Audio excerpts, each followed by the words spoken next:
lillahi wa inna ilaihi raji'un. Abokina kaman fa ya mutu fa.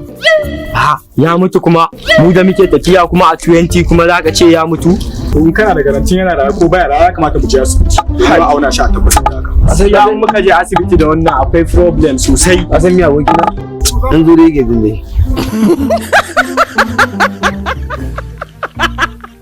Ina wannan bokan nan. Ya ce na neman sabon gawa. Kai kuma fa haka ne bokan na ya ce mu kawo hannun gawa sabon gawa ko? Yanzu ka sani faru? Ina jin ka. Bari ji mu dauko mana addan na ka sage mana hannun shi. Mun da mu dauke shi sukutun mu sashi a cikin keke kuma.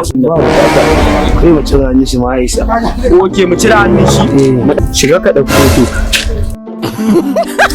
Alhamdulillah ga can na gudu. Wallahi ba da ku kai gawa ta ba sai da ku samu wata gawa ku kai kuna gani na nan ma makabarta zan tafi. Ce mutuwa yi ba. Shege a ce duk ƙarya yake yi.